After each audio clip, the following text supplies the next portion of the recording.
오늘 새벽에 열린 토트넘과 맨시티의 경기, 그야말로 충격적인 결과가 나왔습니다. 슈팅 개수가 무려 18대1로 맨시티가 압도하다 못해 가지고 놀았다고 해도 과언이 아닌 경기였습니다.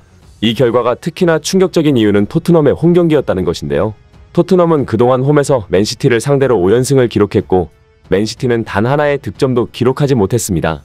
세간에서는 이런 말까지 나왔습니다. 설마 했지만 의심하던 것이 확신이 됐다. 이날 경기로 토트넘은 손흥민 원맨팀이라는 것이 여실히 밝혀졌다. 메디슨이 출전했음에도 불구하고 손흥민 없는 토트넘은 리그 중위권 수준에 불과했다. 이날 토트넘의 또 다른 에이스라고 불리우는 메디슨까지 출전했는데 경기 내용에서 어떤 충격적인 장면들이 포착됐길래 이런 반응이 나오고 있는 것일까요? 또한 6년 만에 토트넘 원정 승리를 거둔 후 화제가 되고 있는 펩 감독의 인터뷰까지 자세한 내용을 알아보겠습니다. 맨시티 펩 과르디올라 감독의 소원이 이루어졌습니다. 지난 시즌 트래블이라는 역사를 쓰며 모든 것을 다 이룬 펩 감독은 당시 인터뷰에서 하나의 소원이 있다고 말했는데 그것은 바로 토트넘 원정 경기에서 승리하는 것이었습니다. 이날 27일 토트넘 호스퍼 스타디움에서 FA컵 32강을 치른 맨시티가 토트넘에 1대0으로 승리했습니다. 맨시티가 주도하는 경기였습니다. 초반부터 강한 전방 압박과 빠른 전환을 통해 수차례 기회를 만들어내며 토트넘을 흔들었습니다. 반면 토트넘은 좀처럼 맥을 추리지 못하며 전반 막바지와 후반 초반을 제외하면 이렇다 할 공격 기회 자체를 만들지 못했습니다. 토트넘 입장에서 그나마 고무적이었던 건 복귀한 반더벤과 로메로의 수비 라인은 단단했다는 겁니다. 토트넘의 6탄 방어로 맨시티는 쉽사리 득점하지 못했고 경기 시작 15분 만에 5번이나 슈팅하는 등 맹렬한 공격을 퍼부었으나 비카리오 골키퍼와 토트넘 수비진은 최선을 다해 맨시티 공격을 막았습니다. 슈팅 17회가 모두 막히면서 토트넘 원정에서 한 번도 득점하지 못한 징크스가 또 한 번 발현되는 듯 했습니다. 하지만 경기에서 나온 18번째 슈팅이 기어이 골망을 흔들었습니다.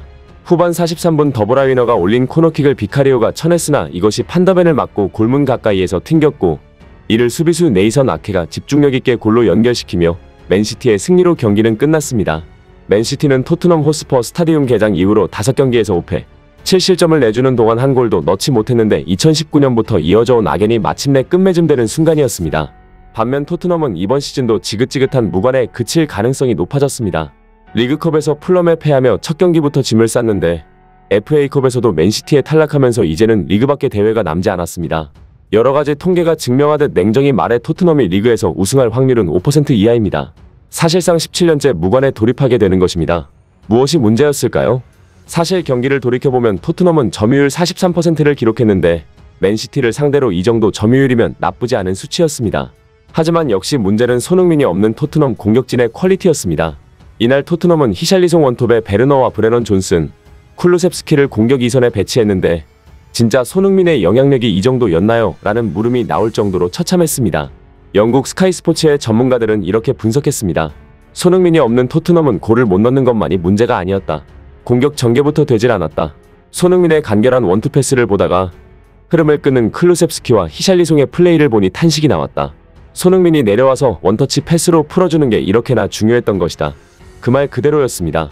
손흥민이 맨시티 킬러인 또 다른 이유는 기민한 원터치 패스로 맨시티의 전방 압박을 무력화시킬 수 있다는 겁니다. 이날 토트넘이 슈팅을 한 번밖에 하지 못한 결정적 이유는 공격을 매끄럽게 이어줄 수 있는 선수가 없었습니다. 히샬리송과 클루셉스키, 존슨은 공을 받는 족족 공격 템포를 끊어먹었고 따라서 토트넘은 맨시티 전방 압박에 먹히게 된 것입니다.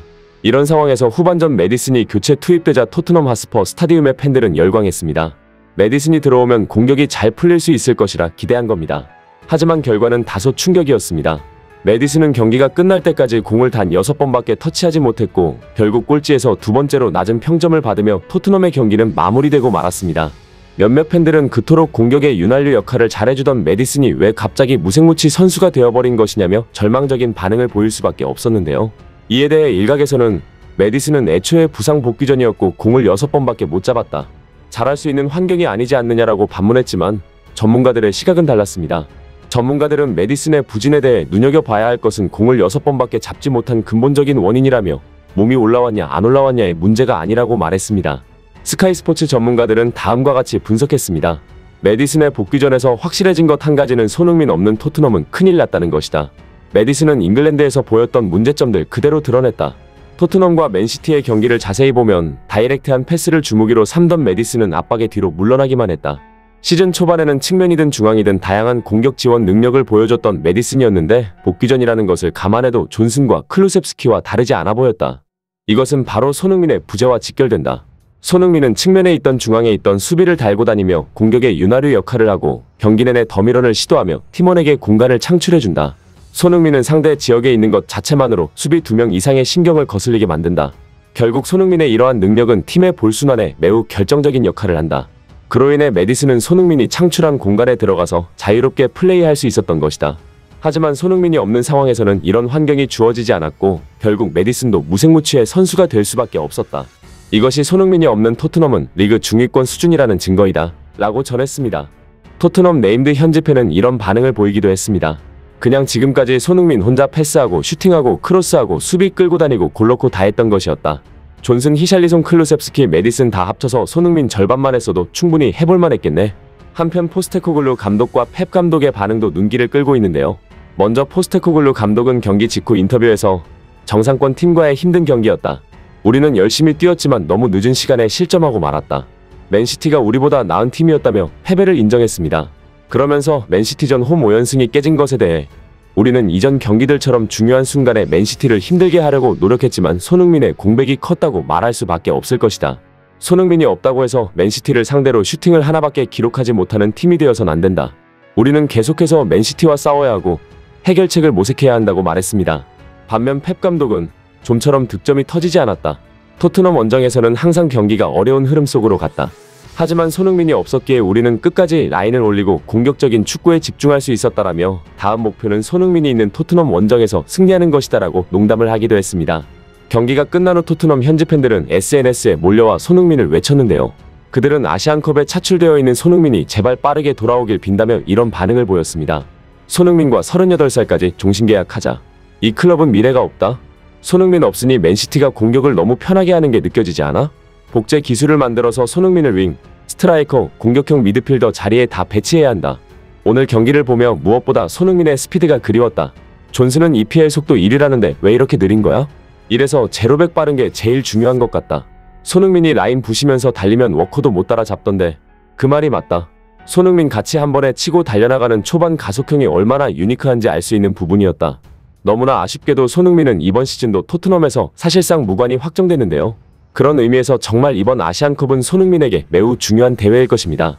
손흥민은 이번 아시안컵에서 우승하지 못할 경우 다음 아시안컵은 30살 중반의 나이로 맞이해야 합니다. 전성기 때 우승을 하는 것이 제일 값진 성과 아니겠습니까? 16강전에서 어려운 상대 중 하나인 사우디아라비아를 만났지만 정말 대표팀과 클린스만 감독이 심기일전에서 좋은 모습을 보여주길 염원합니다. 끝까지 시청해주셔서 진심으로 감사드립니다. 구독과 좋아요는 영상 제작자에게 큰 힘이 되며 댓글로 다양한 의견 남겨주시길 바랍니다.